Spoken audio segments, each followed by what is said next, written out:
আমরা যদি বারবার ওয়াইটি স্টুডিও ওপেন করি তাহলে কি ভিডিওতে ভিউস আসবে না, বা চ্যানেল আমাদের ডেড হয়ে যাবে, বা ভিডিওতে ভিউস আসা বন্ধ হয়ে যাবে? তাহলে নিজেকে একটা প্রশ্ন করুন যে ইউটিউব কেন ওয়াইটি স্টুডিও নিয়ে এসেছে। আমাদের তো আরও তো সুবিধা ছিল যে ক্রোম থেকে আমরা সব কিছু করতে পারতাম বা ইউটিউব থেকে করতে পারতাম। তাহলে ওয়াইটি স্টুডিও কেন আমাদের সুবিধার জন্য নিয়ে এসেছে? আমাদের সুবিধার জন্য ইউটিউব ওয়াইটি স্টুডিও নিয়ে এসেছে। এখানে আমরা যতবার খুশি আমরা আমাদের সুবিধার মতো আমরা ব্যবহার করতে পারি।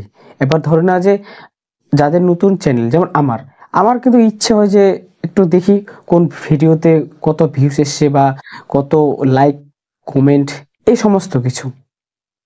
এটা কিন্তু আমরা কিন্তু ইউটিউবে কিন্তু সুবিধা পাবো না, বা ক্রোমে হ্যাঁ সেখান থেকেও দেখতে পাবো, কিন্তু ওয়াইটি স্টুডিওর মতো কিন্তু আমরা এভাবে সুবিধা পাবো না।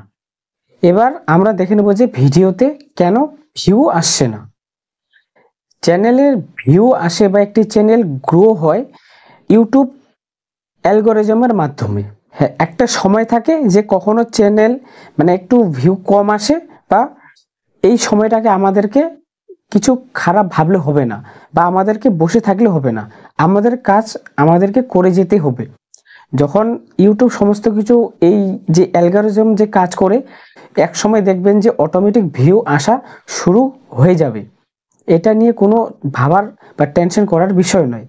আপনারা আপনাদের মতো কাজ করুন, ইউটিউব আপনাদের অবশ্যই তার যে অডিয়েন্স মানে আমাদের যে অডিয়েন্সের কাছে পৌঁছানোর সেটা ঠিক কাজ করবে।